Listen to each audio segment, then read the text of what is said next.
Good morning. It's my great pleasure to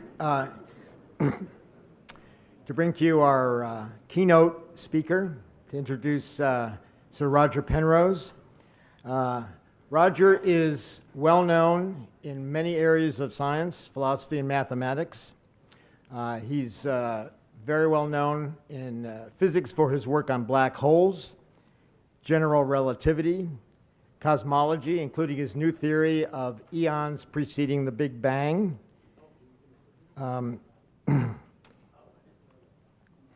Mathematics, geometry, tiling the plane, fivefold symmetry. He received the Wolf Prize with Stephen Hawking for contributions to understanding of the universe. He was knighted in the early 1990s for his contributions to science and mathematics. He is currently the Emeritus Rousball Professor at the Mathematical Institute at Oxford and also at Wadham College. In 1989, he wrote a book in which he turned to the study of consciousness, a very controversial book called The Emperor's New Mind, in which he questioned the assumption that consciousness is equivalent to computation, that there's some other factor involved, namely something to do with quantum physics connected to the fine scale structure of the universe, a connection that attempted to not only explain consciousness, but to resolve to some extent discrepancies between general relativity and quantum mechanics. And subsequent to that, he teamed with an unknown anesthesiologist in Tucson, Arizona, to develop the Orch-OR theory. But he's not going to talk about microtubules today. He's going to talk about consciousness and the laws of physics. It's a great pleasure to introduce Roger Penrose.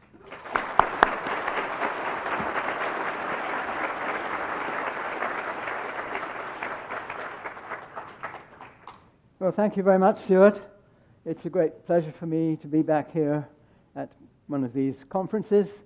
I guess 25 years ago was 20 years ago. Yes, I'm losing count, you know. You'll see I'm probably losing it a bit, and you'll see that in my talk, I expect. Anyway, the title, Consciousness and the Laws of Physics. I shall start by talking about consciousness, but only a very small part of consciousness. And you might ask why I'm not talking about all the other things to do with consciousness. Well, I want to explain, first of all, that I take the view that consciousness does something by virtue of being consciousness. It does things that non-consciousness can't do. Now, I know we were hearing yesterday about various ideas about consciousness. It always seemed to be the view that somehow you couldn't tell whether consciousness was in action or not. But it seems to me there are some areas where you can make a good case that consciousness really is doing something. Let me mention a few things where it's not very easy to make a good case. Conscious mentality has many manifestations, and I list a few things here. Pain, the sensation of blue, love, appreciation of beauty, disgust, joy, hope, free will, etc. And I'm not going to have much to say about most of these things. The one thing that I shall concentrate on is understanding. So understanding, seems to me, is something that is a manifestation of consciousness. Certainly in normal use of the word, I mean, you often say whether your computer understood something or didn't, but that's not really understanding. What do we mean? When we use the word understanding, we really imply that there is some awareness going on. So the idea, in normal usage, you wouldn't say that an entity understands something if it's not even aware of it. So I regard understanding, the presence of understanding, as an indication of some consciousness being present. And I shall be concerned particularly with mathematical understanding, not because there's anything special about mathematics here, except that it's where you can make rigorous arguments. So I want to say that you can make rigorous arguments about the role of understanding in mathematics, and that's the only reason I'm talking about mathematics. Understanding plays big roles in many other areas, obviously, but when it comes to mathematics, it's very interesting that one can make statements which seem to demonstrate that there's something other than computing going on when you understand something mathematically. Okay, so that's really the reason I'm talking about mathematics here. Other reason is that that's the sort of thing I know more about, but that's not the point here. Let me start with something. Some of these things I'm going to show you I've done many times before, so if you've seen them before, don't worry. I'm using the old slides often. Here's one. This is a chess position, which I have used many times before.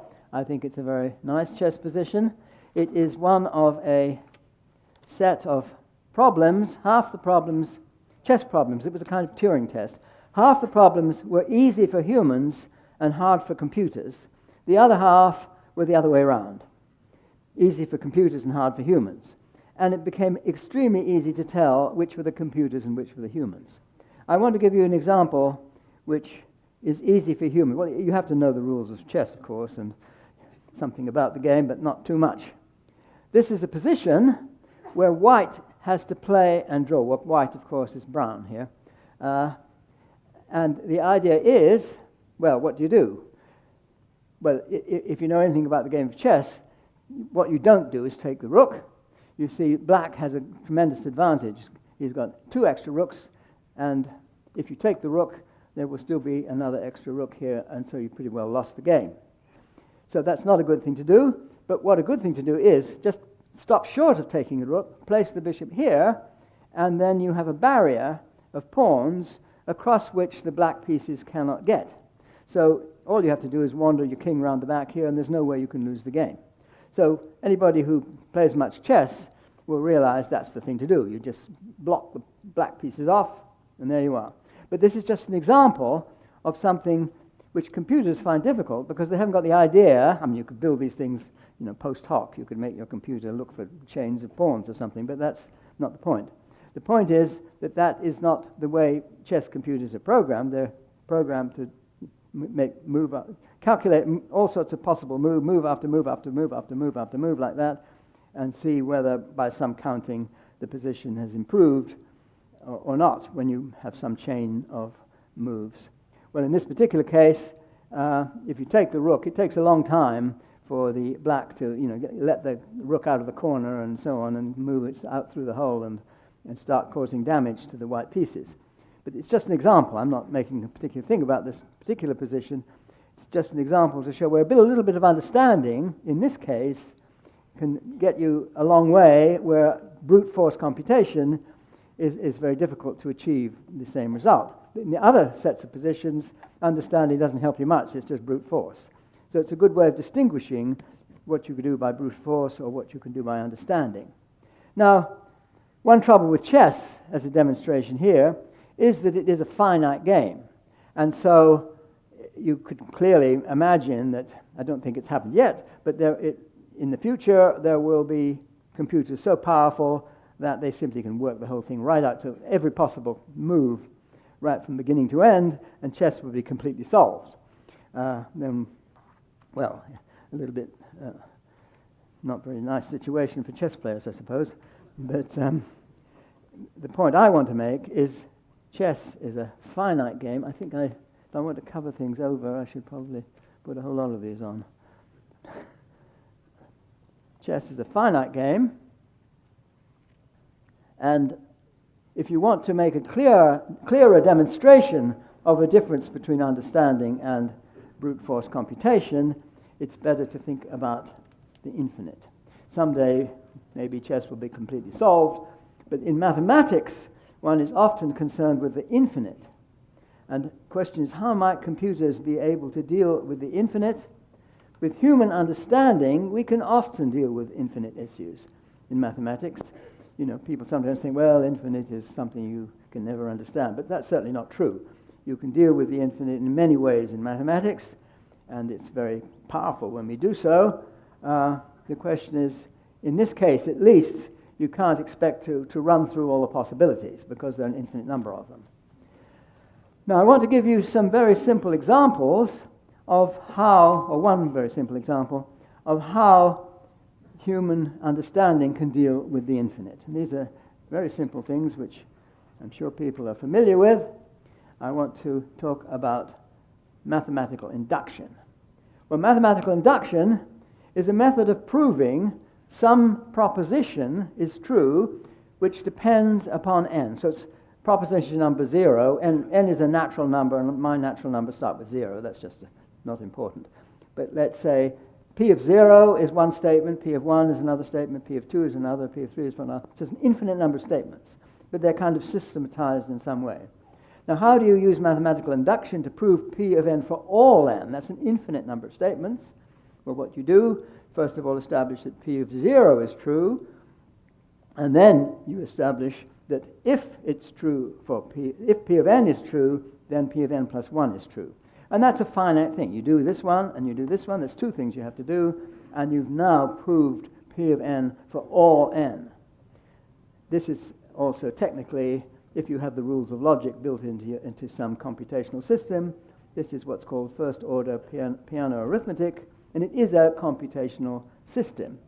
This is something that you could apply in a computational way, and you have to use your understanding to know this works, but when you've used that, you could put this on a computer. But I want to make, well, first of all, let me give you an example. I'm sure you've seen these things, but let me give you an example. Here's an example. If you want to prove that for any n, the sum of integers from 0 up to n is equal to a half n times n plus 1. Well, you establish it's true for 0, because you've got 0 on that side and 0 on this side, and then you say, if we accept it's true for n, then do we see that it's true for n plus 1, and it's just a calculation, which you can follow down there if you like. The details are not important here. But what I do want to say here is rules like this, which you could put on a computer, do not exhaust what one can do with one's understanding. And this is because of the famous Gödel theorem, which I'm going to give in Turing's version, which is to say, given any computationally checkable set of proof procedures, the point is that these procedures could be checked by a computer to see if they're correct or not. If the computer says, yep, okay, then you've got a proof. That's the idea. Now, what Gödel says is for any such system of rules R, you can construct a well-defined mathematical statement G of R. This is a statement dependent upon these rules, which can be seen to be true on the basis of the same belief system that provides our trust in R itself. Now, this is a subtle point, but it's a crucial one for the argument. People often say, well, how do you know R is consistent or something like that? But the whole point is, you have to believe in R or you wouldn't use it. What's the point of having a proof that you don't believe in? I mean, the idea of a proof is that you believe it gives true results. Now, if you weren't convinced that R was consistent for some reason or other, whatever, if you weren't convinced about that, then you wouldn't be convinced of any conclusions. Because if it's inconsistent, then you can prove anything with it, anything within the system you're talking about. So the very fact that you're using R as methods of proof that you trust reliably enables you, that trust, if you like, enables you to transcend it. So the idea is that you use your understanding to transcend this rule following. Well, I could give you this argument in detail. It's not that hard. I could give it to you in detail, and you could follow right through from beginning to end, but it's not really worth giving you that here. The point is that the statement G of R, constructed from the rules R, can be seen to be true if you trust R as a reliable system of proof procedures. So that's the key point.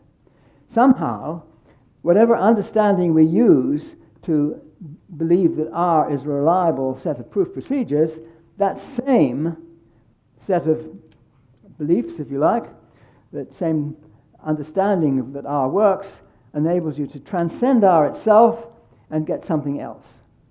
So this is the key thing about the Gödel statement. When I first heard about Gödel theorem, this is when I was an undergraduate, and I thought it said, shows there are unprovable things in mathematics. I didn't like that idea at all, and I was very happy when I went to Cambridge and studying something completely different, but I went to the course on logic and Turing machines, and I realized in that course, the lecturer, a man named Steen, made it completely clear that something just more or less what I just said here.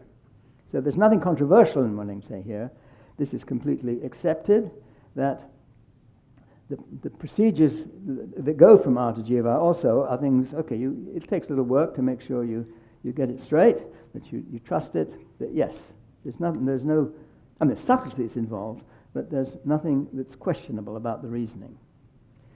So, okay. Now, there are various problems people have with this, and for some reason, I don't know why, I get attacked very brutally on this particular issue, whereas it's completely clear logically, and sometimes you see I might, in Shadows of the Mind, there are one or two places where I made a few careless slips about certain issues, and people pounced on that and say, oh, no, it's all wrong. Well, in the second printing, it's corrected, so as far as I know, it's essentially correct. And the logicians that sometimes were a little bit annoyed with me because I was a bit sloppy probably in the way I present my arguments, not formally in all that way. You usually find that they have exactly the same views I do about these things. Anyway, I just want to emphasize, if you've seen sort of arguments about this kind of thing, there isn't any, it's certainly correct, this. Okay. Now, see, you can make certain complaints about this. See, what this seems to be saying is that with our understanding, any set of rules, we can transcend those rules. And where does that understanding come from? Well, there are all sorts of complaints you could make about it, and I want to address those in a minute. But one of these, let me address first, is that G of R is going to be very complicated, usually. Given a set of rules R, G of R may be really complicated. Now, actually, that doesn't matter for the discussion, because you can understand the arguments and you can understand, even though it's complicated, you can see that it's true. So it doesn't matter that it's complicated. But let me give you an example. I think there's some mathematicians who say, well, we're not going to worry about these things because they have no interest. But let me give you an example of a G of R. This is one which is actually a Godel statement to the system which I referred to previously, this thing called first-order piano arithmetic. So it's basically the induction principle. So if you have this way of establishing infinite things, how far does that get you? Well, it doesn't get you everywhere, because it doesn't get you to the thing I want to describe in a minute. And here I do want to cover some things up just to begin with. I hope that doesn't irritate you. I know it does some people. I don't know why, because on PowerPoint, of course, you can do things completely like that without anybody ever complaining. Okay. This is Goodstein's theorem. Prove it's not working, is it? Well, that's genuine complaint, yes. Why is it not working? Did I inadvertently press a button? Very probably. Sorry? It's fine? It's not fine. Take off the paper, please. Oh. Yes, now that is one of these little problems I've seen before. Good old overhead projectors, they don't do that. Yes. I hope you can see it at the bottom here.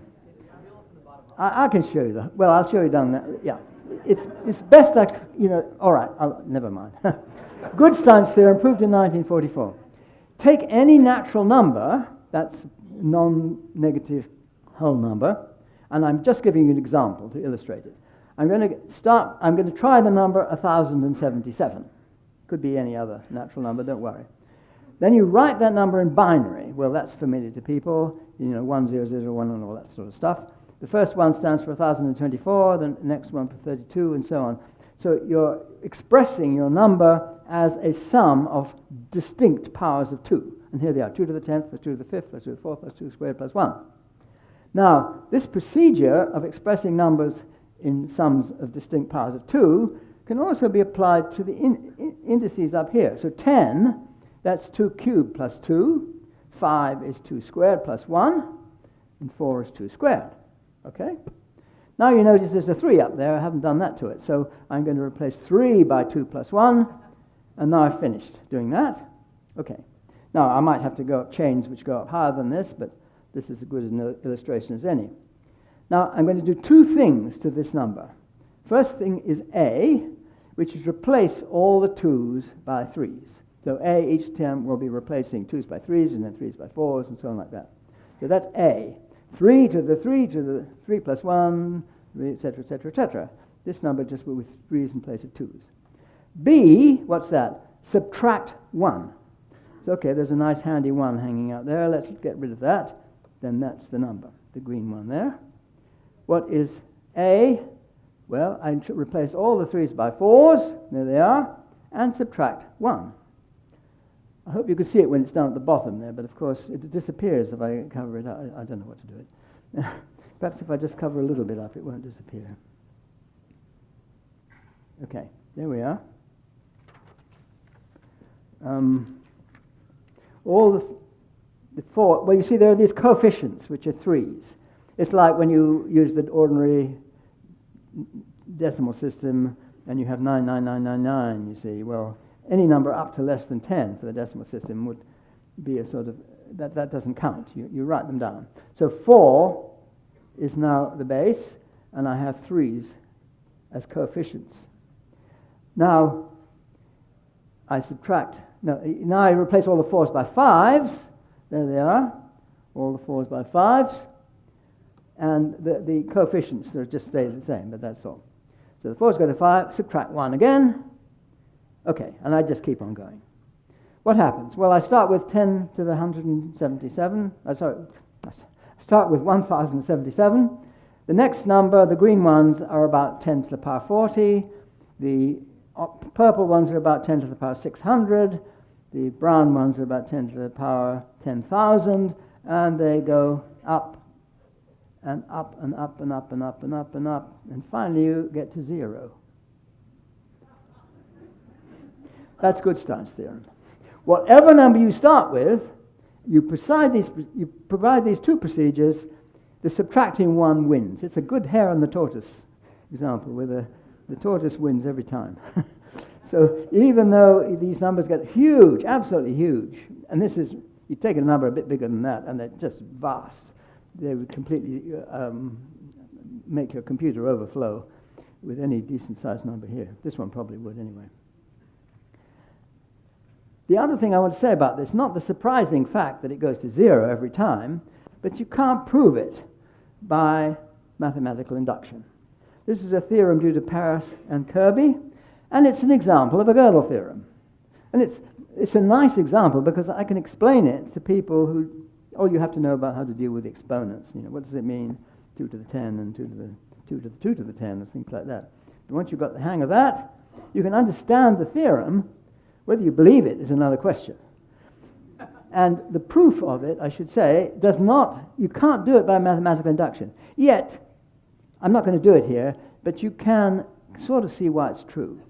See, roughly speaking, these numbers, they spill off the exponents here and give you long chains like this. And you chip away, and then another one of these towers falls down, and you chip away, and then another tower falls down. And it keeps on doing that. And the numbers get... It's worth, just to get the feeling of this, try it first with 3. It comes down pretty quickly. Then try it with 4. And I wouldn't recommend putting it on your laptop or your mainframe, but you can see if you can convince yourself that with 4 it comes all the way down again, which it will do eventually. And for any number, it comes down again. But you cannot prove that using mathematical induction. Yet, it's something, with a bit of work, you can see it's true. With using the right mathematical reasoning, you can see it's true quite directly. That reasoning is what's called transfinite induction. I'm not going to bother you with what that is, but it is a procedure which is perfectly good, and you can see, once you get hang of these rules, that you can prove it perfectly well. Now, this seems to be saying that we can somehow use our understanding to show things in mathematics where you don't have the rules to show it. You see, I'm only talking about ordinary integers, ordinary positive numbers, positive integers, non-negative integers. And so the statements aren't all that difficult to state. The proofs, though, can be really quite subtle. Now, I'm going to give you these sort of arguments that are frequently made against the claim that one is evidently, therefore, using in one's understanding something beyond computation. The commonly raised arguments against this, I call it the Godelian case, that we are non-computational beings. First of all, the errors argument. In fact, curiously enough, this was Turing's let out, because he started off, he knew all about these things. He started off, in fact, wrote some papers before his more famous one about computable numbers and so on, trying to explore how you might go beyond the ordinary idea of what we call a Turing machine. And so he was interested in that kind of issue about how we understand things and how we seem to be do things non-computable. But I think after his work in the war and realizing how powerful computers were, he changed his mind and took this following, I think, rather implausible view that was I call the errors argument, that human mathematicians make errors so that rigorous Gödel-type arguments do not apply. And that was his let-out. In fact, if you want an actual statement due to Turing, this is a lecture to the London Mathematical Society in 1947, and he says, if a machine is expected to be infallible, it cannot also be intelligent. So he thinks it's got to be fallible to be intelligent. It's an interesting idea. There are several theorems which say almost exactly that. And the theorem that I just gave you earlier on is basically what he's talking about.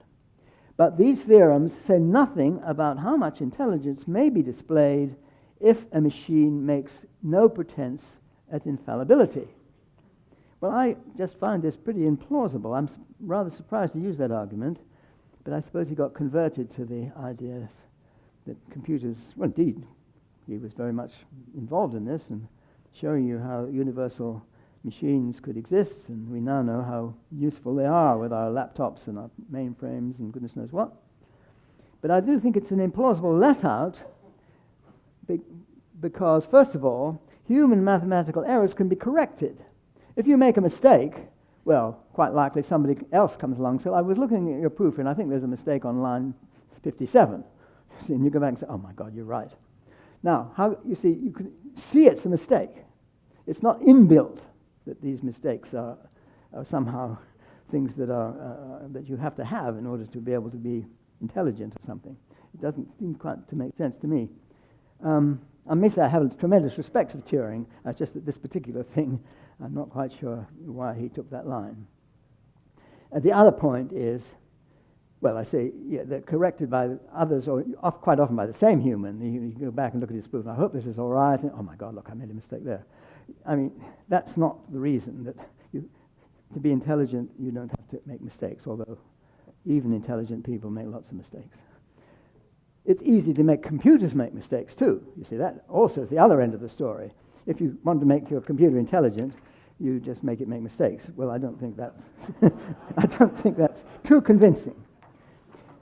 Okay, what about the other arguments? Well, the extreme complication argument, you see, I want to use a different way of addressing. I did in Shadows of the Mind try to attack these things in a logical way, and I made it incredibly complicated. I think that one can make a different argument, which is much simpler, and I'll give you that in a minute. The extreme complication argument is that the algorithms governing human mathematical understanding are so vastly complicated that their Gödel statements are completely beyond reach. Okay, that's one possibility. Now, this is actually quite an important one. I call it the Gödel let-out. You see, Gödel knew all these things, of course, but he was not totally convinced that that was a rigorous argument that we were not computers. He didn't believe we were computers, and he had some other slightly strange ideas about it all, but I think the thing that he missed, basically, was that he thought physics was necessarily computational, which is perhaps a subtle point. But this is a perfectly valid argument, that ignorance of the algorithm argument, you see, if you don't know the algorithm, you can't construct its Gödel statement. So there might be some algorithm in the backs of our heads which is making us do good mathematics, but we don't know what it is. And so it's hard to construct the Gödel statement. Now, I had various ways of getting around that in Shadows of the Mind, but I'll give you a different argument in a minute. See, we do not know the algorithmic processes understanding our mathematical understanding, So we cannot construct its Gödel statement. So that's the Gödel let-out, if you like. So although Gödel didn't think we were computers, Turing apparently did in his later life, although he didn't earlier on. And let me try and address both these arguments in a different way. The different way is the following. I want to give you a picture from my book, Shadows of the Mind. And here we have some ancient human beings, and these are people who are using their understanding to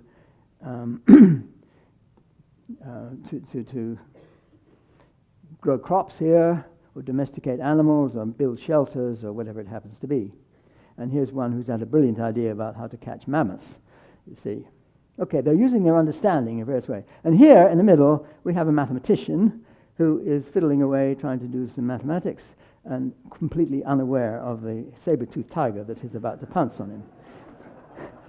The point I'm trying to make here, this is an argument from natural selection, that an ability to do sophisticated mathematics was not a selective advantage. It's probably not one now. Many of the mathematicians I know don't make huge salaries, for example. So it's not obviously a selective advantage. In fact, to do things like Goodstein's theorem certainly wouldn't be. A general ability to understand was. So what I'm trying to say is that a general ability to understand was the quality that was selected for, and that was what these other people were using, and that's probably what the mathematician was using too, but in its specific manifestation in mathematics was in itself of no particular selective advantage. That's the point I'm trying to make. And you might think of the Goodstein theorem. Now, what on earth would an understanding of the Goodstein theorem be selectively? Well, I mean, you're talking about ridiculously large numbers that certainly those ancient people would have never come across whatsoever, probably count up to about 10, I have no idea. Might be good enough. But to think about numbers like this, and to think about the reasoning that goes into this, and to have an algorithm inbuilt into your head which can deal with this, seems to me completely unreasonable from the perspective of natural selection. Natural selection didn't produce very sophisticated algorithms that can deal with things like this. It was producing some quality that is an understanding, a general quality of understanding, and that quality of understanding is something which I think is demonstrated to be non-computational. Okay.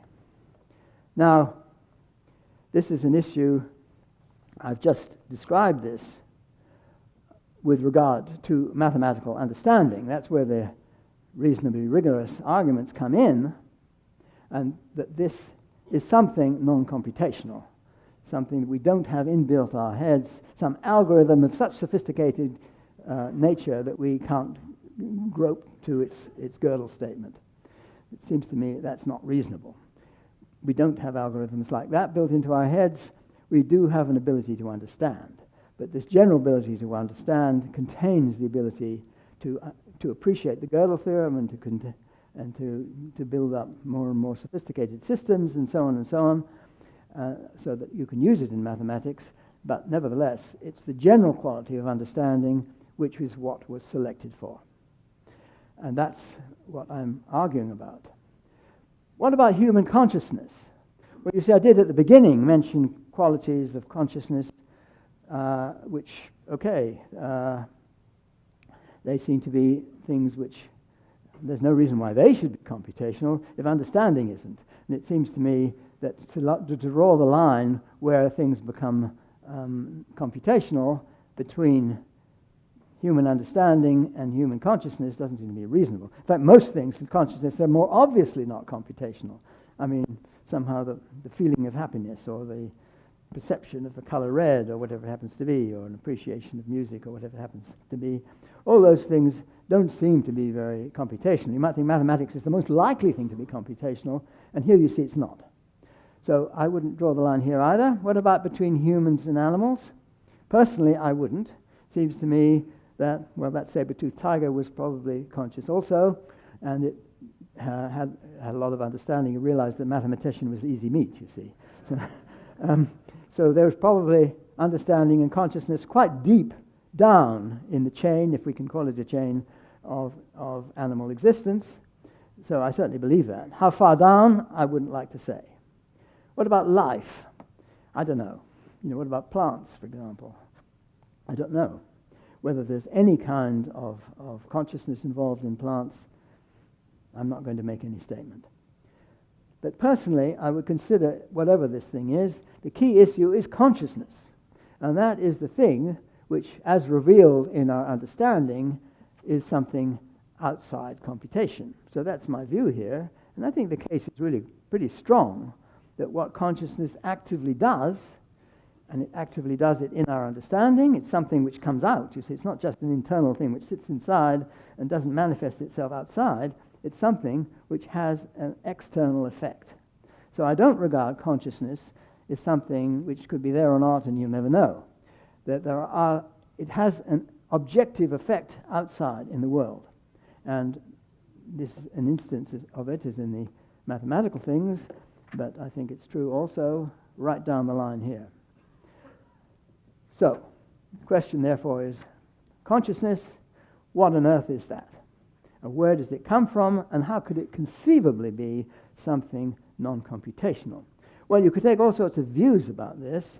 I mean, maybe consciousness is something comes in from nowhere or from somewhere, and it's nothing to do with the physical world. It's just sort of imposed upon the physical world. It comes in and allows you to do things. I don't take that view.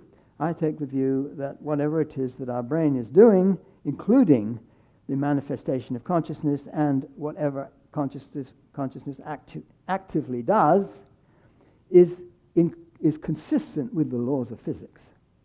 However, there's a little bit of a catch here. What kind of physics might be beyond computation? And then you go and look at physics. You study the different things in physics. Well, you take Newtonian particle physics, particles hitting each other and forces and all that kind of stuff. Well, you see, there's first a little point that you have to worry about, because the very notion of computation, as defined by Turing and others, is something which depends on discreteness. You're talking about numbers, whole numbers, whereas physical laws depend on continuous parameters. And that's true also with classical particle physics, because you have to know what the velocity of a particle is and its location, and all these things are defined by continuous parameters. I'm taking the view, as Turing did, that that's not relevant.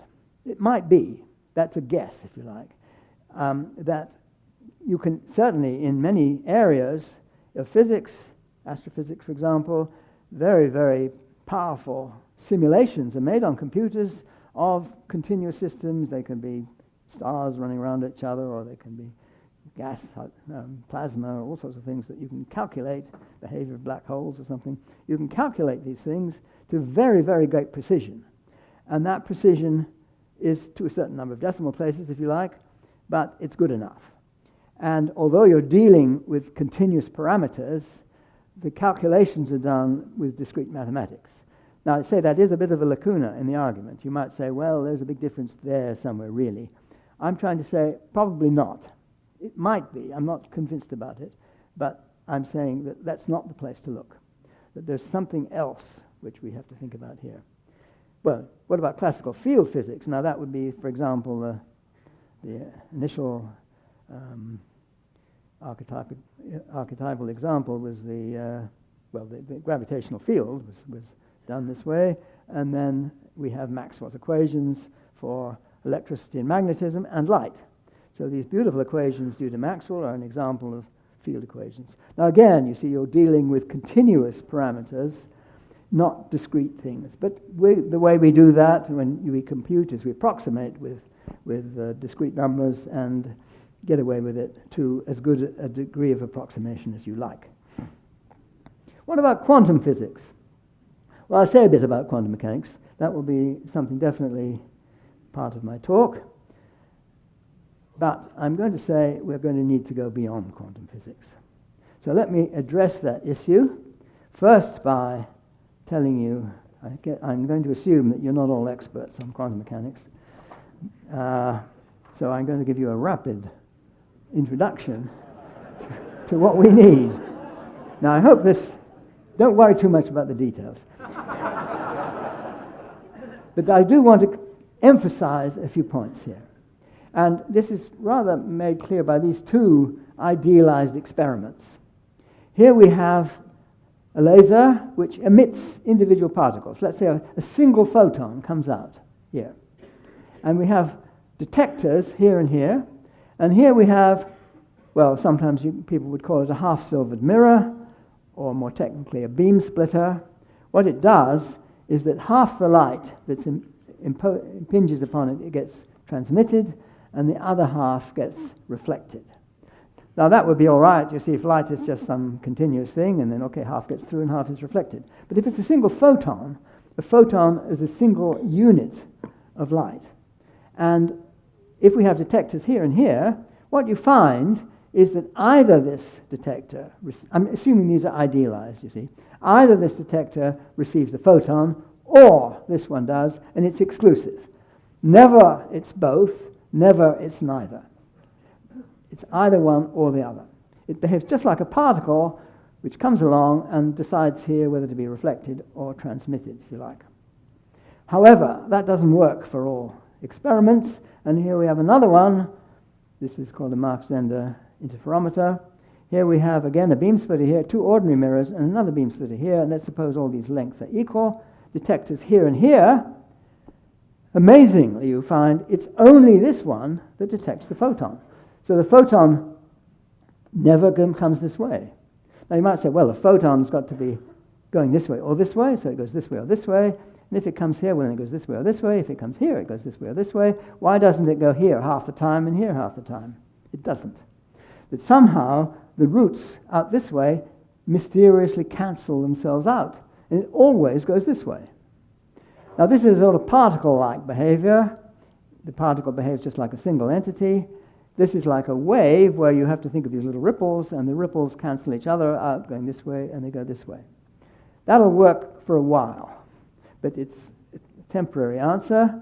You have to go a little further to make sense of all these things, and let me give you the general thing you do. What is the photon doing between here and here? Well, it's somehow doing both things at once, and that's the sort of thing you get used to in quantum mechanics. There are two alternatives, and this is a general statement now. A statement can be a superposition of two alternatives. Alternative A is going this way, alternative B is going this way, and somehow it does both at once. Now, if it was an ordinary classical particle, that would be ridiculous. It's got to do one or the other, but that gives you the wrong answer. You never get it not to come here. Another rather mysterious thing is that these coefficients here, you say it's not just one plus the other, it's one times some funny number here, plus one times a funny number here. And you might think these were probabilities of doing one or the other, but that doesn't work either. These things have to be complex numbers, square root of -1 coming in, you plot them in a plane, and so on and so forth. Okay, that's what you do. Very strange, but that is what works, and it works, and it works. Now, linear. Quantum mechanics is linear. I'll say a bit more about that in a minute. That means that these numbers here stay fixed, and the evolution over here and the evolution over here simply go on their own merry ways independently. So that the sum of the evolutions is the evolution of the sum. I'll come back to that one in a minute. I'm going to call that U. That says unitary evolution. Unitary evolution is another way of saying the Schrödinger's equation. Schrödinger's equation tells you how the state of a system evolves in time. Then there's a completely different thing you do, and that's the measurement process. You make a measurement, suppose I made a measurement here, and that's what's going on with these detectors. Then suddenly you take the superposition, you look at these coefficients here, you take their squared moduli, that means the square of the distance from the origin in this diagram here, and those give you the relative probabilities of two things. So one thing or the other thing happens when you make a measurement. I don't want to go into that in any detail. I'm calling that R, that is the reduction of the state. Somehow the state collapses to one alternative or another, and that comes about when you make a measurement. Now, see, when you make a measurement, you've got some device, like these detectors here. Now, you might say, well, surely If particles are quantum mechanical, and 2 particles and a zillion particles behave quantum mechanically, the detectors should behave quantum mechanically too. So if you have this superposition between A and B here, okay, this detector will be in a superposition of receiving A and not receiving A. But that's not what you do. Detectors don't do that. They're classical things. And that was how the Copenhagen view of Niels Bohr and Heisenberg, they said, well, look, we don't really understand what's going on. Let's make a few rules. And the rule is that detectors you treat as classical things. It's cheating, clearly, because the detector is made up of particles and so on, and they're supposed to be quantum things. So there is this thing that I'm referring to as the measurement paradox. It's usually called the measurement problem, but it's much worse than that, really. It's a paradox, because you can't use the rule U, the unitary evolution or the Schrödinger's equation, to tell you how the detectors behave. That doesn't give you the right answer. The right answer is the probability thing, and that's what you always see in quantum mechanics. Something very strange going on. Okay, well, let me say a bit more now about the linearity. I make this a little bit stronger here. Suppose we've got a laser here emitting a single photon, and it goes along and hits a green thing. Let's say it's a high energy photon, really high energy, so it hits this green thing, whoomph, all sorts of stuff come out of it, okay? You put in a mirror, it hits the brown thing, and whack, a whole lot of other things come out of it. Now you make that a beam splitter. Whoomph and whack happen together. It's a superposition. Linearity says that since these 2 photon states are in superposition, and because linearity just preserves each evolution independently, whoomph and whack, whichever it was, happen together. Okay, well, that's what you do in quantum mechanics. Now, I'm going to show you Schrödinger's cat. Everybody's heard of Schrödinger's cat. I want to make clear that Schrödinger, I think, at least in my belief, Schrödinger didn't believe that cats could be dead and alive at the same time. However, he showed that according to his equation, okay, here we have a photon going along, hitting the detector, bang, it's poor old cat. But let's do the other one, put in a mirror, and reflect it away from the mirror, happy cat, okay? But of course you know what I'm going to do. I'm going to make this a beam splitter, and as we have seen, the photon goes superposition of this way and this way, therefore the cat is in a superposition of being dead and alive, and that's what is referred to as a Schrödinger cat. He did it with poison. I'm doing it with a gun here. Not an important fact. You don't have to kill the cat, actually. It makes just as good an argument without doing that. But just this was his version, I think, for a dramatic effect. There is a little problem that the cat has its own consciousness, and you might worry about what that has to do with the situation. I'm going to ignore that here. However, you do have to worry about, see, people, I show this to physicists, and they say, oh, well, that's all very well, but you've forgotten to put the environment in. The environment makes all the difference. Okay, put the environment in. There it is. And then I go back, and I put the other one, and I'll put its environment in too. There we are. If you remembered where all those dots were last time, they're actually in slightly different places this time. And that means that when we do the superposition, here we are, I'm putting the environment in, and these things are all both superposed as well as everything else. Doesn't solve the problem, because you've got superposed environments as well. I mean, usually what people do is they change the rules at this point, and they construct a density matrix, they sum over all the different environments, and then they rotate the density. I'm not going to go into all that, but that's one of the conventional arguments. The other thing, people say, oh, well, look, you've forgotten to put in the observer who comes along and looks at the cat. Okay. I don't know if you want it may get a little crowded if I put all those things at once, but here we go. There's the observer looking at the cat, and there is the observer's perception of the dead cat. Now, I don't know how you treat this thing quantum mechanically. Of course, that's the kind of thing we're trying to do. But whether you know how to do that or not, it doesn't make much difference because you can see from the expression on the observer's face that he's perceiving a dead cat and not a live one. And if I did the other one, of course, then we would put the live cat. Here we go, live cat. I don't know, my laser's probably got lost here. Never mind, no, I need the laser. Here we are. Live cat, live environment. Here we go. I think I've got the right one. Doesn't matter too much. I'll leave the environment off. It's just...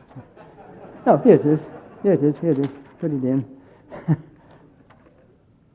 And, of course, now that's the wrong observer. It's the unhappy one. Here's the observer, the happy observer. You see the smile on the observer's face, perceiving a live cat. Does that solve the problem? Well, I don't quite know why, because I just simply put all these things on top of each other. And according to the Schrödinger equation, as Schrödinger himself was pointing out, here we have a superposed expression on the face of the observer and evidently a superposed vision of live and dead cat. Now, if you're following the many worlds interpretation of quantum mechanics, somehow these things are supposed to separate into two worlds. I never quite understood the reasoning behind that, because what the Schrödinger equation is saying, you have a superposed observer with a superposed perception. It doesn't seem to me it solves the problem. Now, I'm going to tell you my answer to the problem. My answer to the problem, you see, I'm going to simplify it a bit, partly because I'm worried about I'm worried about the cat's consciousness. So let's replace it by a lump. Schrödinger's lump now. Doesn't help too much, but it makes it a little bit simpler, and it stops you worrying about the cat, which I think is a good thing. Now here we have superposition of the photon going both ways. If it comes this way, this lump is pushed and moved over here. If it goes that way, the lump is in its original position. Now, I'm going to give you, in a minute, a reason for believing this OR criterion that Stuart and I have been trying to employ in microtubule states and so on. The conclusion is that this superposition of two lump states will spontaneously become one or the other in a certain lifetime that you can calculate. Now, that's not what quantum mechanics tells you. That is what certain reasoning, which I'll run over with you in a little while to try and explain to you, but it's not standard quantum mechanics. Standard quantum mechanics would be, let's suppose the energies of these two things are the same, and each state on its own would be stationary, then the superposition would be completely stationary and would last forever. I'm going to say that there is a time scale for that superposition, which is roughly h bar, or h, doesn't make much difference, over a thing EG. What is EG? EG is the gravitational self-energy of the difference between the two mass distributions. So each of these will have some distribution of mass. They may be localized in the nuclei, they may be not very localized, or various possibilities. And you take the difference between one mass distribution and the other, work out what's called the gravitational self-energy of that difference. That's a well-defined Newtonian calculation, and that is EG. Another way of putting it, if you have simply a rigid displacement of one to the other, as we seem to have here, then it's the energy it would cost you. Just imagine two lumps sitting on top of each other instead of just one lump there, and somehow you pull one away from the other, and you work out how much energy that would cost you purely in gravity. Ignore everything else. And that is the same EG as we have here. I should mention that this kind of idea was already put forward by Diyoshi some years before I did. He didn't have quite the motivations I did, and I'm going to show you one of these motivations right now. It's a little bit technical, so I'll run through it rather quickly so that I'll confuse everybody, not just the... That's not really the intention. I'm going to try and see, I'm trying to demonstrate why there is a conflict between the fundamental principle of superposition in quantum mechanics and Einstein's principle of equivalence. Now, what is Einstein's principle of equivalence, or Galilei Einstein? Well, here we have Galileo dropping a big rock on a little rock from the top of a leaning tower. He may well not have done it, but it's much nicer to draw his in the picture. And of course, if they're supposed to fall together, and certainly would if there were no air resistance, and you imagine a little bug sitting on one of the rocks looking at the other one, and that bug thinks, at least for this moment when they're falling, that there is no gravitational field. We're quite familiar with these things now with space travel and all that sort of thing, where even though the Earth is sitting right there, the astronaut does not feel gravitational field because that astronaut is falling freely in the gravitational, well, falling in orbit, if you like, not towards the ground, but that's equivalent to this, and the gravitational field is cancelled out. So you can cancel out a gravitational field by falling freely with it, and that is the Galilei-Einstein principle of equivalence. Galileo knew it, Einstein used it as the foundation stone of his general theory of relativity. Now here's the technical part of the argument, which I shall just race through it, but to give you a feeling for it. Why is there an inconsistency with the principle between the principle of superposition and the principle of equivalence? I'm going to imagine here that you're doing an experiment on a tabletop in quantum mechanics, and you want to take into consideration the Earth's gravitational field. Let's just try and do that. There are two ways you could do it. One is the Newtonian way, which would be to pretend that the gravitational field is just like any other kind of field. You do what's called putting a potential term in the Hamiltonian, well-defined procedure, and you work out your wave function and your Schrödinger equation and all that. Okay, that's one way of doing it. The other way is the Einsteinian way, which is you take a freely falling frame, which is the green one. The Newtonian one is is that right? No, the green one is the fixed system. The Einsteinian one is the falling frame. If you take a frame of reference which is falling freely, there's no gravitational field. And you do the whole thing all over again, but without the term in the Hamiltonian, and you transform back, and you find you almost get the same answer. The Einsteinian purple one and the Newtonian green one, what you find is that there's a phase factor connecting them. Well, those of you who know more about quantum mechanics will know phase factors aren't supposed to make any difference. So they give you the same answer.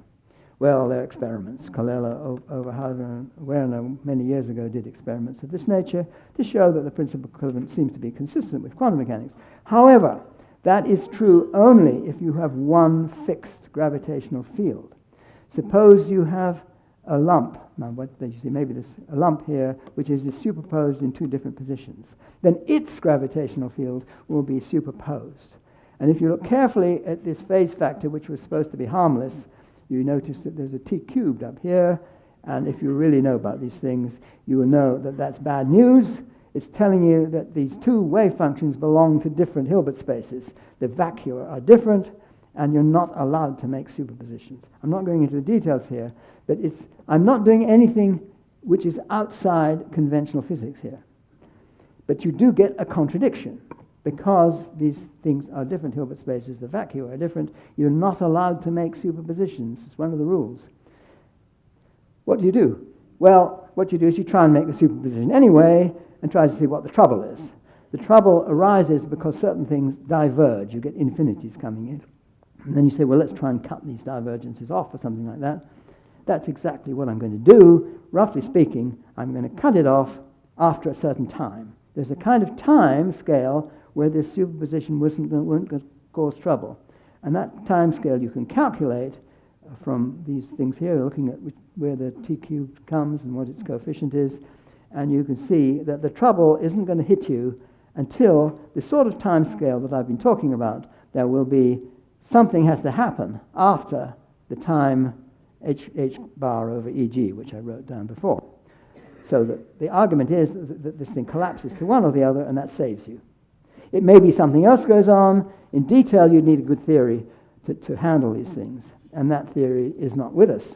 However, you can see that there is a limit on the superposition. It can't last forever, and you can estimate that limit. Now, I'm going to look at this in a space-time way, and Stuart likes doing it this way, so let's do it this way. Here we have time going this way, time going there, like that way. And here we have space, and it's got a kink in it like that. That little kink is the curvature caused by a single lump. Now I'm going to put it into a superposition of two different locations, the green location and the red location. And the red location is pulled off to one side, and so the little bump goes to one side. And it's a superposition now of two space-times. They're a little bit different shape because the lump's in a different place. And then the argument is that this thing can only last for a certain length of time. And this region of uncertainty of space-time geometry, where you have two superposed, is of the general order of what's called Planck scale for geometry. Well, you see, if you work in quantum gravity, these Planck units are the things you do. They're totally unrealistic units for most purposes, but they're very good if you want to do things which involve gravity and quantum mechanics at the same time. The Planck length, the Planck distance, is 10 to the minus 35 meters. That's 20 orders of magnitude smaller than the scale of ordinary particles. The Planck time, 10 to the minus 43 seconds, that's 20 orders of magnitude smaller than the shortest time scales one seems to come across in ordinary particle physics. Ridiculously tiny. And people usually say, well, if you're talking about quantum gravity, these numbers are so ridiculously tiny you can just forget about them. Well, that might be true, except that what about our time scale, h over EG, the decay time of the superposition? You've got something pretty small on the top, which is Planck's constant. You've got something pretty small on the bottom, because that involves gravitational constant. The pulling of the lumps apart from each other is a ridiculously small energy, but you have a ridiculously small number on the top from ordinary scale. So it's a matter of looking at the thing in detail to see whether tau is likely to be a reasonable number. You can't just write it off. The other point I want to make here, and here's where we get back to consciousness, this is the hypothesis that we make, is that every time one of these dies off, you see, something has to make a choice. Is it the green or is it the red? And according to standard quantum mechanics, it's pure chance. The probabilities come from the squared moduli number that I showed you before, but it's pure chance. Now that order of scale, I say, is this Planck scale for geometry order of scale. And the argument here that we're trying to make is that whenever this happens, it may happen in anything. It may happen in the air, in the environment of my original example. It may happen, and it's happening all the time. It's the, if you like, it's the way that the quantum world becomes the classical world. See, often people say, well, quantum physics is for small things, and classical physics is, well, you're just making that up for small things, and then somehow you take a limit. That limit doesn't work, because that limit gives you dead cats and live cats simultaneously. It gives you all sorts of things which you don't see. It gives you entanglements with things at great distances which we don't experience. Somehow they all got killed off. Now they get killed off because of this spontaneous measurement, which is what I'm saying. Now this is why I'm not trying to call it consciousness, because if it's all over the place, somehow it doesn't help us very much. I'm calling this proto-consciousness. So this, every time this decision is made, that is an element of proto-consciousness. Maybe you could say the proto-conscious thingamajiggle is deciding which way it goes. It's like a sort of free will it has, if you like. I don't know how you're supposed to look at it, but that is it only becomes consciousness if you have these things coherently organized all together, and then rather than randomness, you begin to see something of a non-computational nature coming out of it. I don't know how that works. That would require some very sophisticated theory in which gravity and quantum mechanics are brought together so that our current theory of gravity, our current theory of quantum mechanics, those two are some kind of limit of some unknown non-computable theory. That's the idea. Now, is this true or not? Well, I've given you arguments to believe it, which are based on, I should emphasize this again, they're based on completely accepted principles of physics. One of them is the principle of superposition of quantum mechanics. The other one is the principle of equivalence in general relativity. Now, they are in a conflict. That's what I'm trying to say. There is a tension between the two. I think many physicists would say, oh, well, goodbye general relativity. However, you might say there's a little bit more case for general relativity to trust that one, because it doesn't have a measurement paradox. quantum mechanics does. You've got to do something about that. Whereas general relativity, okay, you get singularities, that's true, and there are some issues about general relativity, but it's not all the way through. Got this kind of contradiction between the U and the R procedures, which are all the way through quantum mechanics. So my personal view here is to say, okay, we're going to trust the principal equivalence, at least at that level. And that gives us a reason to believe that your superposition between quantum states have only got a finite lifetime. But is it true with regard to experiments? Well, this is an idealized illustration of an experiment which is still being under construction by Dick Baumeister and his team. Well, some of these people are now not working with it. In fact, I think all of them aren't. But Dirk himself is still working on this, and he has been for over a decade.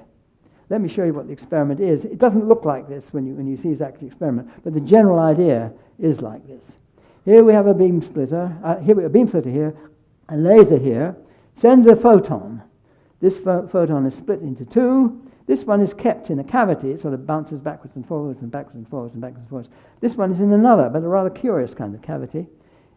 It enters this cavity. There is a mirror, which could be hemispherical or something, which focuses the light. It bounces back onto this little tiny cube, which is also a mirror. It's how far big is it? Well, it's about 10 micron cube. It's about 1/10 of the thickness of a human hair. It's just a bit too small to see. With a good magnifying glass, you can see it, I expect. Anyway, and here I have a cartoon of it, and I've indicated all the different nuclei, you see. A photon comes on, bounces backwards and forwards, hits it. It's like a sort of somebody jumping up and down on a diving board. This jumping up and down of the photon gives it sufficient kick so that it moves it just a little bit by about the diameter of an atomic nucleus. And here I've blown up the picture again by showing you the nuclei, and they get sort of displaced with respect to each other. It's a superposition of the red location and the blue location. And the argument would be that if you can get rid of all the problems, the decoherence, you have to good vacuum, the suspension has to be nearly perfect, the mirrors have to be extremely good, able to reflect something like 1,000,000 times without loss, something like that, extremely good mirrors, and isolation from vibration, good vacuum so the odd air molecule doesn't go and wreck it. All sorts of things. A very hard experiment. As I say, he's been working on this for about a year or so, about 10 years or so, about a decade or so. And about 2 years ago, quite uncharacteristically, I said 3 years ago, quite uncharacteristically, he came up to me and said, in 10 years, we'll have an answer. Now, I thought that's pretty good. Usually when people say that, that's a constant of nature. You see them again 10 years later and say, in 10 years, we'll have, that sort of thing. I saw him again 2 years later, and he said, quite spontaneously, in 7 or 8 years, we'll have an answer. Wow.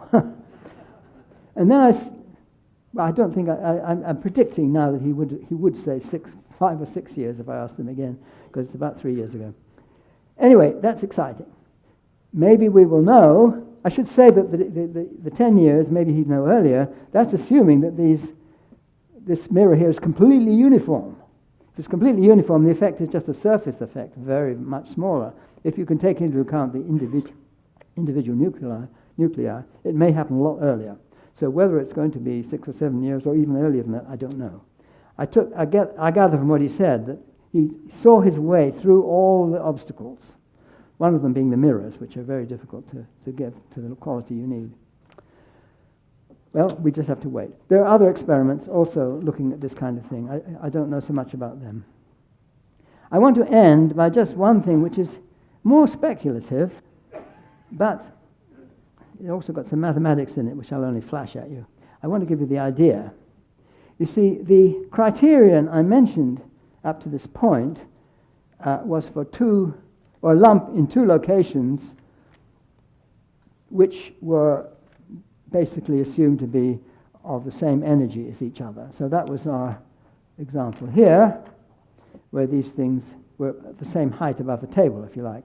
Now, you might consider a situation where they're slightly different energies. I have difficulty drawing what I mean here, because if either one of these states is supposed to be stationary, and in quantum mechanics, if something is stationary, It has a well-defined energy. If it has well-defined energy, it has, by Planck's formula, a well-defined frequency.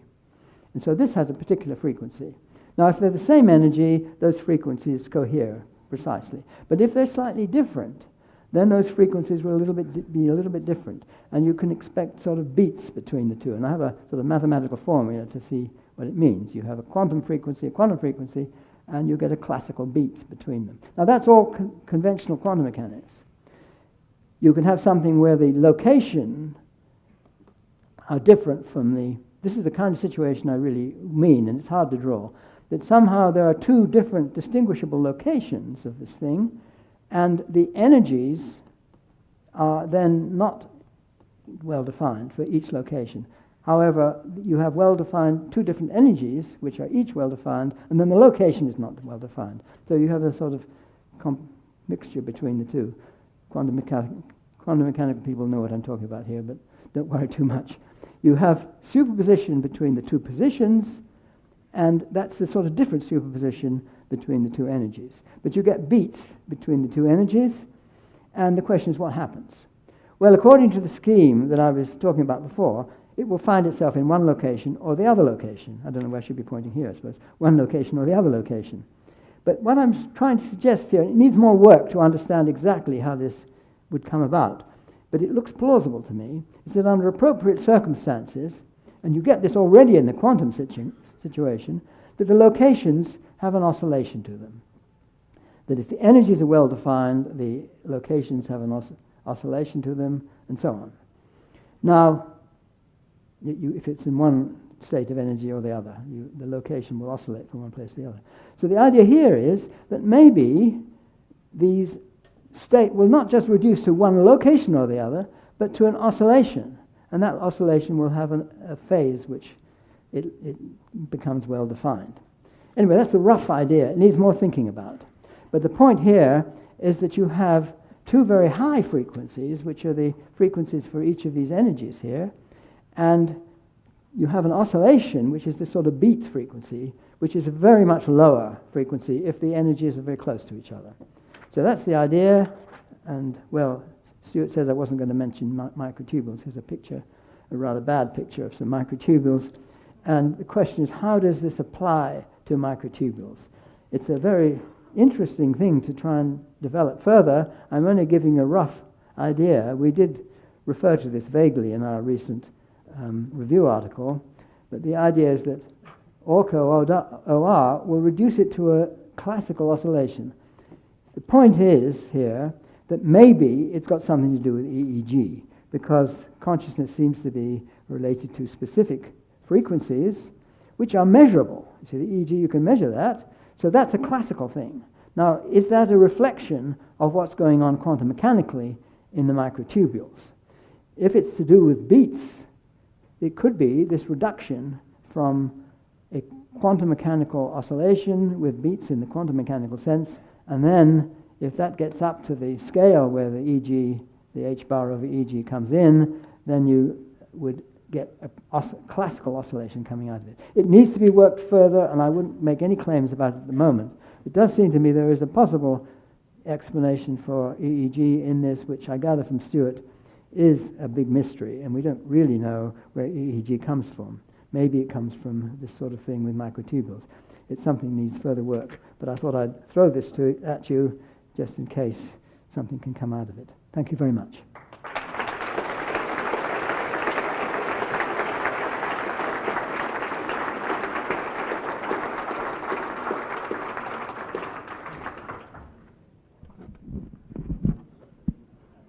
Okay, Dave had a question. Is there another mic, Dan?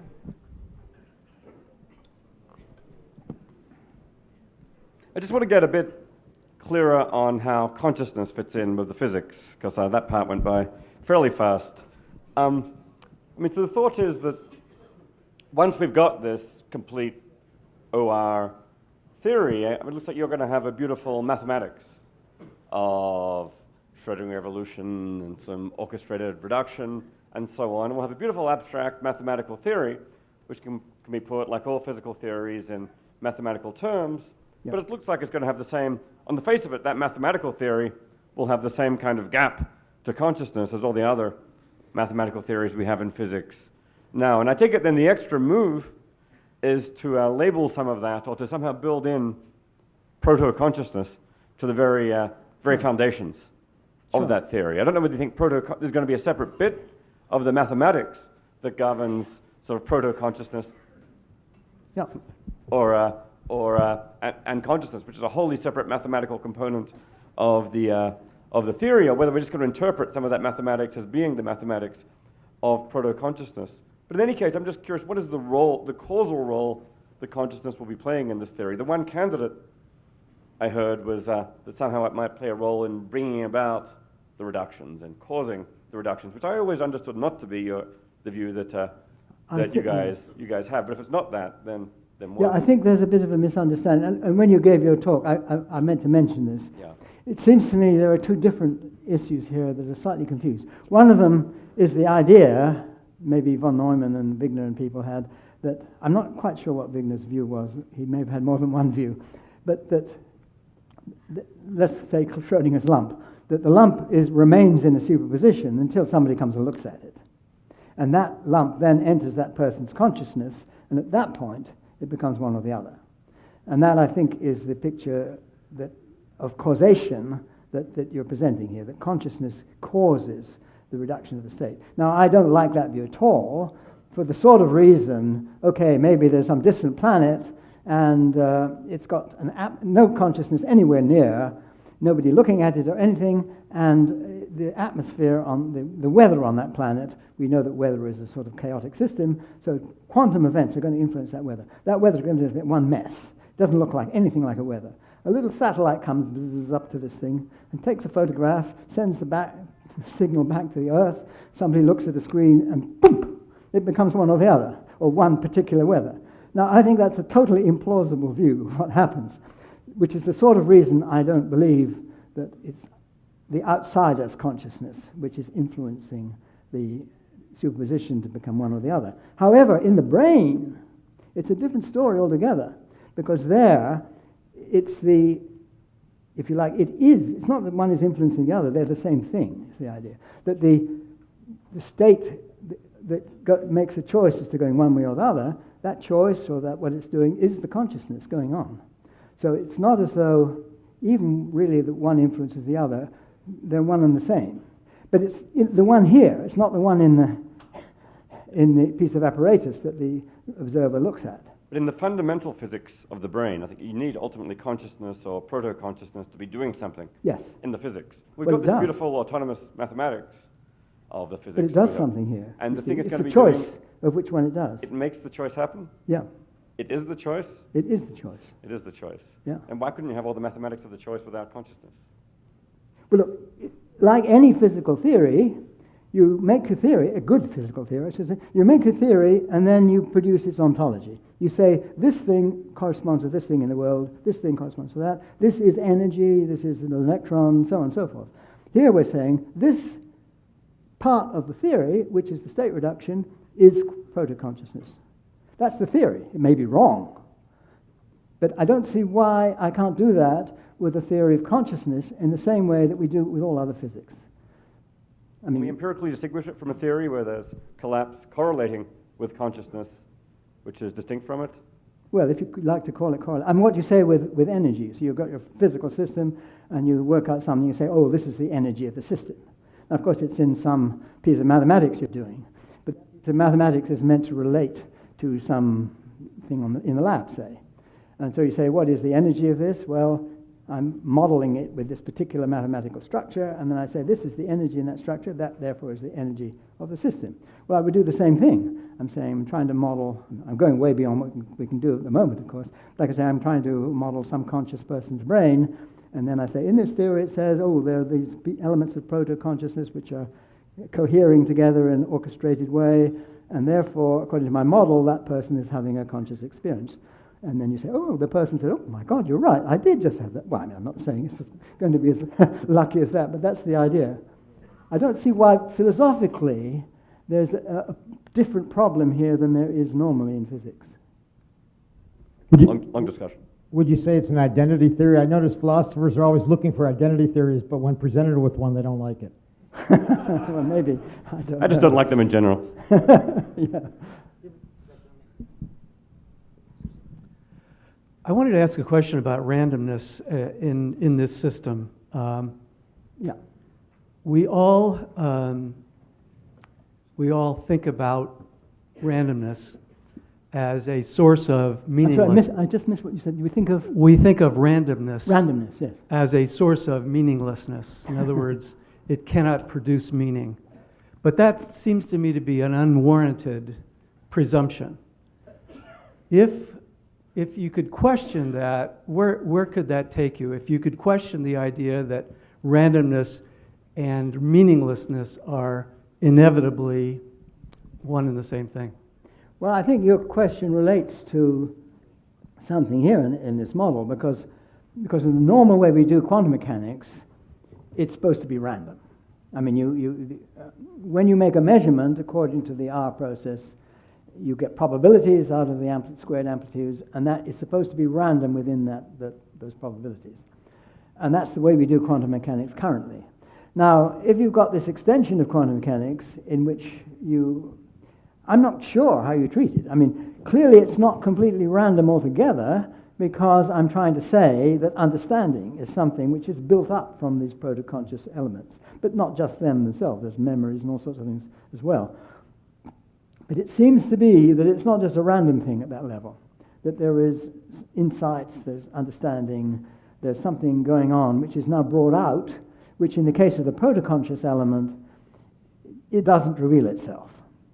Now, I think I take a sort of view, since this is all so primitive, I'm not quite sure how to think of it, but I'm taking a sort of view that it's never really quite random. You see these processes. And in some sense, it's the thing choosing which to do. Well, what I'm questioning is, rather than imputing decision-making power to these entities, which is counterintuitive, instead, could we look at the concept of randomness itself and our identification of it as inherently meaningless? And could we look at it as a possible window through which meaning emerges? Whether it's got anything to do with the problems people have when they define probabilities. I mean, when you try to be definite and make a rigorous definition of probabilities and that kind of thing, people get themselves tied in all sorts of knots. Because you say, well, you do it 1,000,000 times, it's never quite a probability, because you say that's going to happen with probability. So almost certainly, well, there's always a probability hanging behind it. Right. So there are issues like that. Do they have relevance to this? I don't know, but it's an interesting question. Thank you. Roger, I'm growing interested in the experimental searches for the OR phenomena. I'm here in the middle, I guess I'm supposed to stand up. Yeah. I'm growing interested in the search for gravitational OR phenomena, and perhaps writing a review paper on the experimental constraints and experimental possibilities for OR. You still don't see me, but that's okay. I have a quick question, something you could shed some light on. State-of-the-art long baseline neutron interferometry experiments where they take a neutron and split it into a high beam and a low beam that may be separated by perhaps 10 centimeters in Earth's gravitational field. Mm-hmm.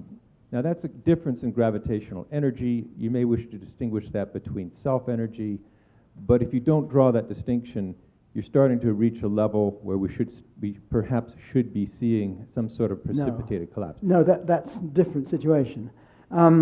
It's a question of the gravitational fields themselves being in superposition.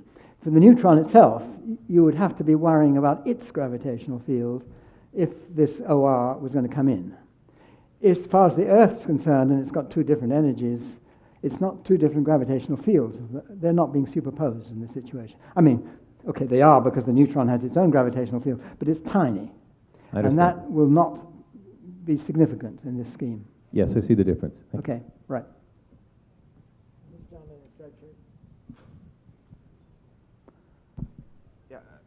I have a question about, you're talking about Schrödinger's cat.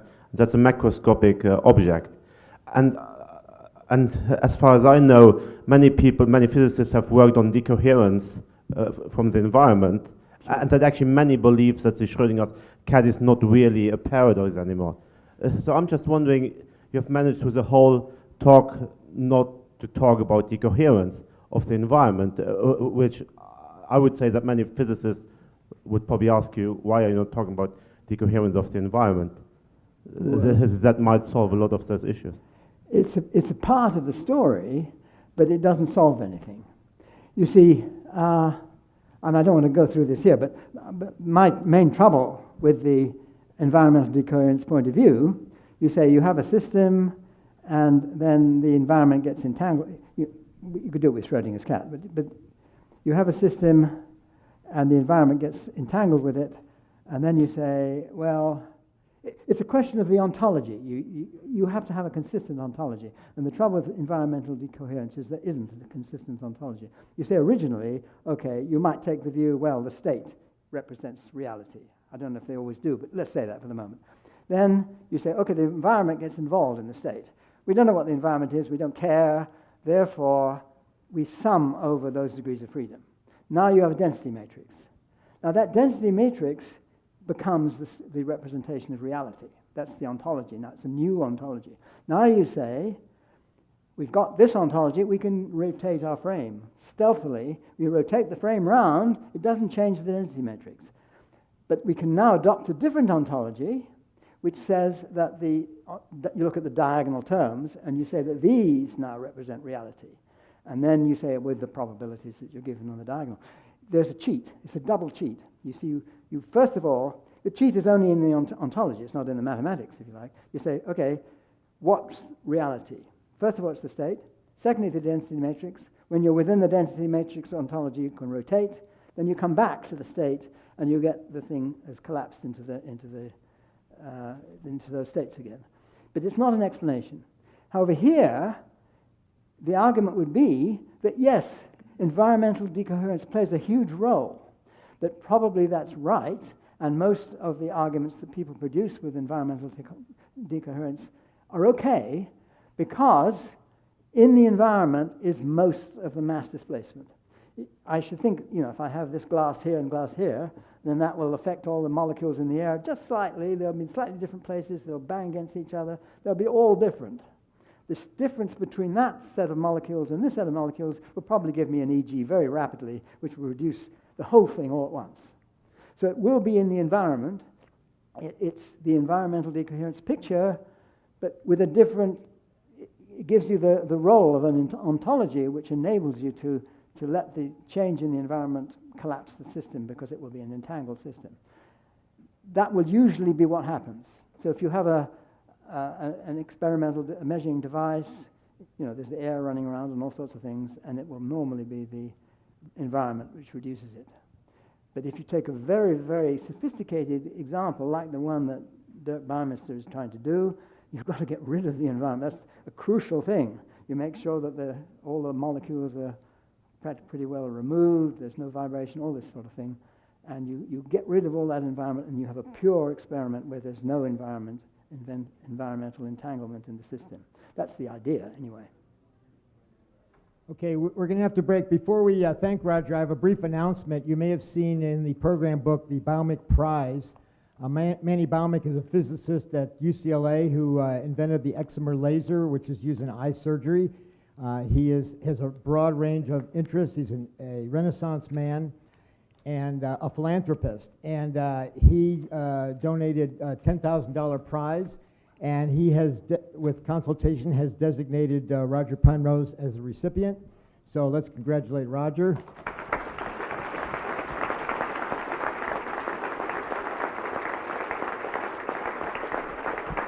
This